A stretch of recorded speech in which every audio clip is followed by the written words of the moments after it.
Hi guys. All right, so from this view, I can see a squirrel going across the fence, and the squirrel is having the time of its life. It's just enjoying that fence, it's enjoying being alive, it's enjoying the sun. I can hear my cat downstairs freaking out because it can see the squirrel. You know what? If I can get a little video of the squirrel, I'll put it after. It's kind of funny. Okay, so I'm Lori. I am a law of attraction coach. I am a life coach. I'm a manifestation expert. And what I do is do videos on YouTube, and I try to communicate to people this broad idea of positivity, and that it's a choice, and every single situation that you ever face in your life will give you a choice of looking at it from multiple perspectives. Every single situation in your three-dimensional world has a whole bunch of different ways you can look at it. And this is my little way of describing this idea. Okay, so you've got your three-dimensional world. Okay, you can see obviously our planet is spherical, but this is going to be our representation of the three dimensions. Okay, so three dimensions means that there is height, there's width, and there's depth. Okay, so you've got three axes. Okay, now I can look at this from so many different perspectives. I can look at it from this side, I can look at it from this side, I can look at it from up here, from down here, I can look at it from angles. So there's literally 360 degrees of possibilities if I'm on this one plane, let alone all the other planes of possibility. And what I'm trying to say is that every single person is seeing a situation, a circumstance, or even an image from a slightly different perspective or angle. But that doesn't change the circumstance itself. What's changed is the perspective, the viewer, the individual person that's taking in the stimulus. So I read a really neat analogy recently that if you go to a theater, there's hundreds of seats in a theater, and everyone is watching the same show, but every single seat has a slightly different angle, a slightly different view, a slightly modified height or distance. So everyone is seeing the same content, the same story, but they're all seeing it differently. So it doesn't even matter if it's the same thing, everyone's going to see something slightly differently. So in that, you know that if all of these possibilities exist of how you can see something, you can choose the high road. You choose the higher vibration perspective. That is what it's all about when you're talking about being high vibration or being positive, being optimistic. It doesn't mean your life is perfect, but as you start to see things as more perfect and as better and as more positive, everything else starts to change. And that's just something that is a truth, that is a reality. And that's the beauty of reality, is that it does modify with you. It does change with you.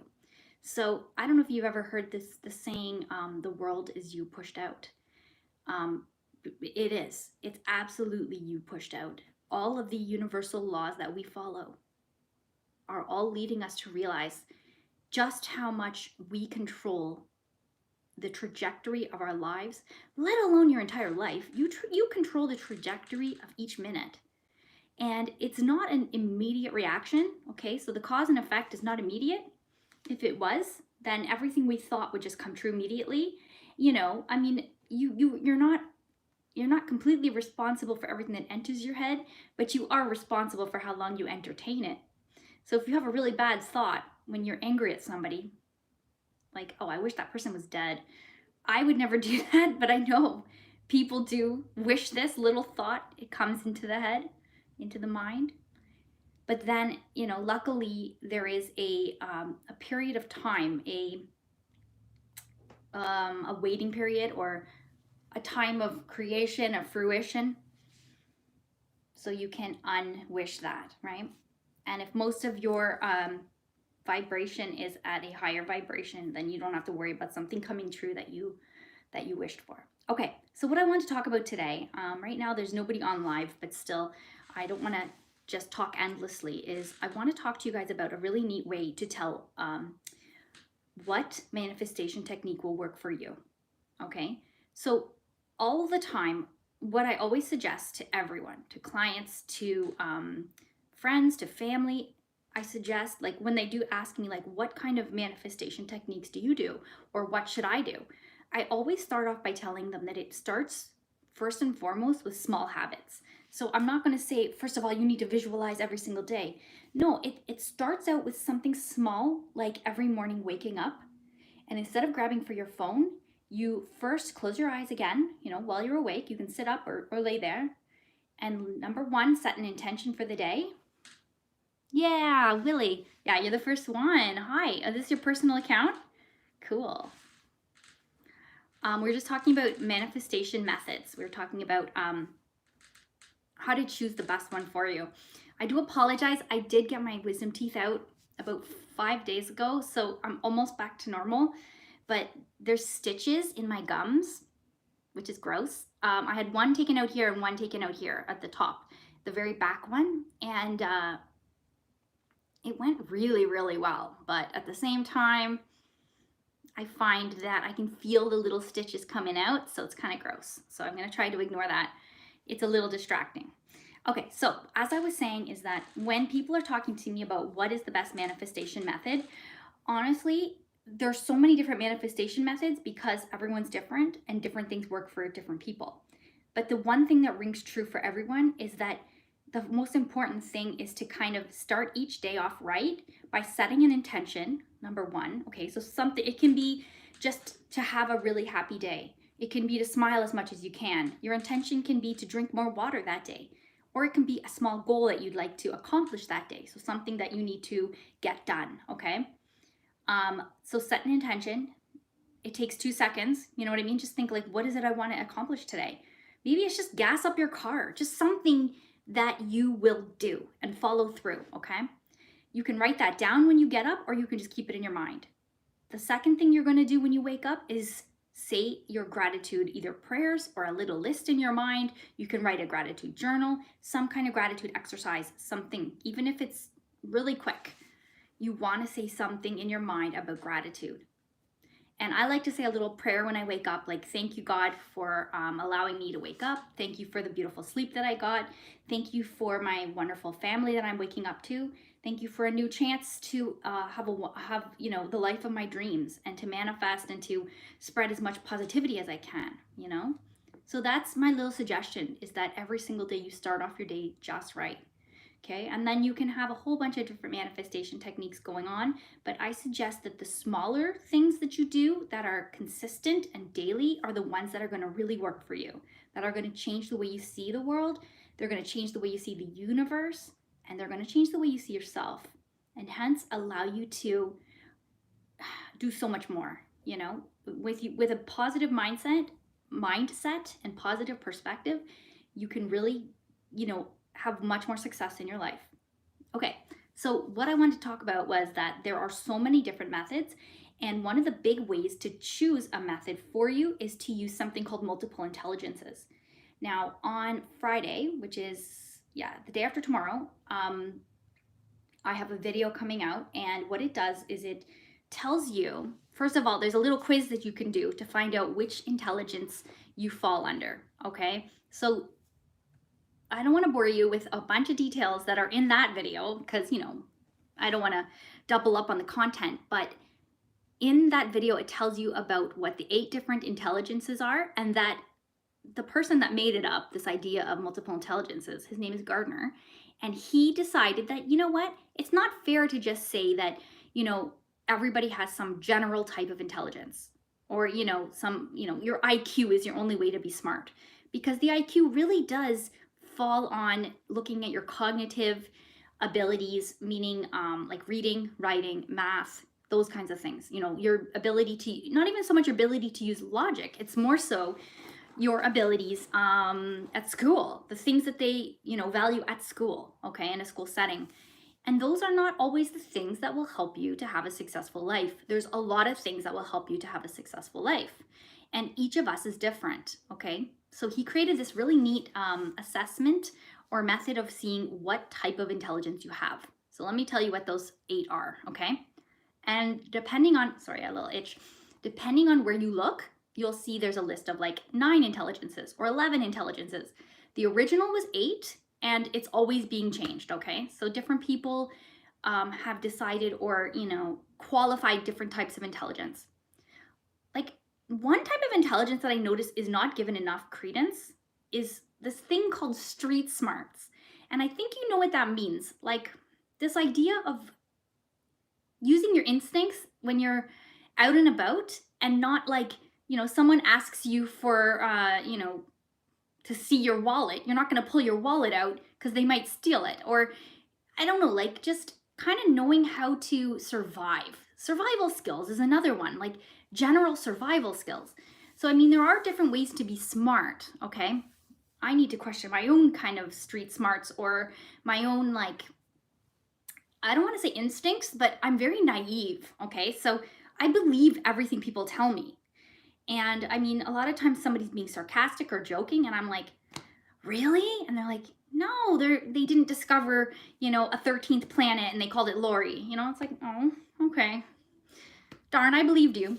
Okay, so anyways, the 8 intelligences are called verbal linguistic, mathematical logical, naturalist.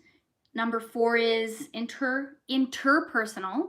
Then there's intrapersonal. Okay, so those are very similar sounding, but they're different. There's bodily kinesthetic, visual spatial, and then musical. Okay, so, some people are just really talented with music and rhythm and those kinds of vibrations. So, I mean, that means something. If that doesn't mean anything at school, it should. Okay, so anyways, what you can do is there's a simple quiz you can do, and I put a link in the description of that video on Friday. Yeah, Planet Lori, wouldn't that be cool? Planet Positivia, that's what I would call it, Positivia. I actually would love to write a children's book about Planet Positivia and like the aliens that come from there and try to raise the vibration of the earth. Like, what? Wouldn't that be amazing? Oh man, I just put that idea out in the universe, okay?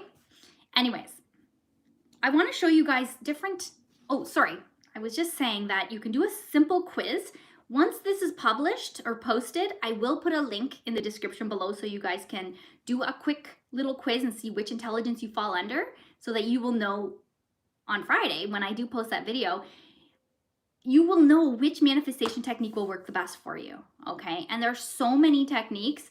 I'll show you my quick list of techniques that I have here. And this is not exhaustive at all. Yes, the Arcturians could live on planet Positivia. Why do they have to live on, Arcturus or, in that general area of or Orion's belt? It would have to be more like a fashionable belt, right? Like not just some Orion belt. Okay, so here's my little list here. There's way more than this. I'm just working on this. There's going to be a really neat printable that comes with that video on Friday. Again, everything's always free. It's all free. But I just want you guys to know that I want you to manifest what you want. I want people to be rich. I want you to have that relationship. I want you to be successful in a business if that's what you want. I want you to be a professional athlete if that's what you're looking to be. I want you to get fit if that's what you want to do. And it's something you just need to be able to see it and then use the right method for you, and then you can get there. You can get there a lot faster if you're using the right method. Okay, so how do you know if you are mathematical logical? Okay, so what you can do is you can check if you're good at math. Are you good at quickly doing multiplication in your head? So like, what's 8 times 9? 72. 9 times tables is my favorite because it reminds me of vortex math in Tesla's vortex math. You can do math in your head quickly. You can calculate tax maybe when the price comes up. You can subtract quickly and regroup in your head. You can manipulate shapes in your head, or you can do stuff like this, right? Being able to figure stuff like this out. I think of myself as pretty good at math, but this is hard for me. The next one being verbal linguistic. You can read very quickly. You can comprehend when you're reading very quickly. You speak fast, okay, and with eloquence, and you can think of the words you want to use. You're good with synonyms and antonyms, you know, like opposites and words that mean the same thing. You're good at spelling, and you're good at pronouncing difficult words like prism. No, not prism. Sphere. Sphere is one that people tend to have a hard time with. Or kernel, which is spelled colonel, but it's kernel. I'm going to post as well a list of very difficult to pronounce words and see if you guys have a good time with that. Another word that's difficult to pronounce is Worcestershire sauce. Why do people have so much trouble with this? And I don't even know if people will agree on how it's pronounced anyway. The next one would be intrapersonal. Intrapersonal means that you are more of an introvert. You are able to meditate easily because you're very in touch with your internal world, and you have a very high emotional IQ. So you understand your own emotions and you can figure yourself out rather quickly. And you dedicate quite a bit of time to knowing yourself. Interpersonal would be more of this idea of being good at small talk. Like, do you enjoy small talk? I find it excruciating, to say the least. That's one of my goals, is to just be really easygoing and chill about meeting new people and about small talk. Not worrying about it, just being there, being in the moment, accepting it, seeing, like, you know, gaining new relationships out of it. Like, I don't know, I find myself avoiding that. I might be missing out on something. The next one would be visual spatial. So you're able to, okay, I'm going to show you guys an image. Okay, whoops, let me show you this one instead. This one's, okay, here's a three-dimensional cube. And this image, because it has no real emphasis on any of the faces, it's hard to tell which is the front and which is the back, okay? So this square right here looks like, wait, I'm gonna outline it like this. This square out here looks like it's coming forward, okay? So forward this way, right? So you see it that way? Or if it flips in your head, all of a sudden, this is the front face, right? And it's coming out this way. Okay, can you see how it flips kind of? So going down this way or up this way. So which is the front? Like, you are high in visual spatial intelligence if you can do that. You manipulate it in your mind of how you see this, okay? Also, you're able to imagine this unfolding into a flat net of that three-dimensional object. Also, you're able to imagine, like, what would the shadow of this shape look like, depending on where the sun is coming down on it. The shadow of a three-dimensional shape is a two-dimensional shape, but it's not necessarily the shapes that make up that three-dimensional shape. It's quite an interesting concept. Shadows and bubbles, very interesting. I don't know if you're still there, Willie, but look into that too. The idea of the shapes that when bubbles gather together, they make various shapes inside, like hexagons, octagons, and it's usually like equilateral type shapes where each of the sides are the same, or very common shapes, but it's just, you don't even think about shapes inside bubbles because you think of a bubble as just a sphere. Interesting. Okay, the last one here I have is bodily kinesthetic. So there's a couple of little tricks you can do to see how good you are at bodily kinesthetic. I'm not dressed up very fancy right now, but there's this one where you can put both your arms, I know, I look so casual. Okay, you put both your arms up, okay, go sideways, and then one arm goes forward and one arm goes back. And you try to make your arms in a complete circle and see how coordinated you can be. Another thing you can do is, I just moved a chair, relax. Sorry. You pat yourself, you pat your head and rub your tummy at the same time. It takes a little bit of coordination, but often what you'll end up doing is either patting both or, hi. Yeah, it's not the easy, those are not the easiest things to do. Otherwise, you can tell, I do that with my arms very often. Yeah, I'm sure you do. The windmill, right? Okay, so other ways you can tell about your bodily kinesthetic is, you know, you're very coordinated. You can catch easily. You can aim and have good hand-eye coordination. Hand-eye coordination. You don't trip all the time. You're not clumsy. You can run up the stairs like 2 stairs at a time. You know what I mean? Without tripping. You guys are the type who fall up the stairs. Like, I don't know how I manage this. I wouldn't call myself clumsy necessarily, but I'm by no means like high in the bodily kinesthetic intelligence. Like, I like to jog. That's like my sport is jogging. And it's like, is that even a sport? I guess if it's a marathon, it could be. Anyways, the last intelligence, okay, we've talked about all the other ones. The last intelligence is called musical intelligence, and it's being able to kind of hear a note, sang and identify what the note is. Or you're able to, tune a guitar easily without having to listen to any suggestions or other, without having to use that, ooh, that little machine. Hi, Russell. Or, with songs, you can easily remember the lyrics, or you can easily write lyrics of a song and it makes sense. You're good at picking up an instrument and just playing it. So, I mean, you're likely good at more than one thing. Your intelligence is probably high in more than one area, or you're higher in 2 or 3 areas and lower in, the other 5. But, it's kind of a neat thing to be able to identify those and then see which manifestation methods will work best for you. Okay? Again, just like every other video, and every other live, I always push this idea of knowing what you want. And I don't mean to be pushy that way, but I find that with the brain, especially the subconscious brain, if you don't give it something to work with, it'll create something for itself. So if you don't give it a problem to calculate, solve, work on, then it'll find a problem in your life to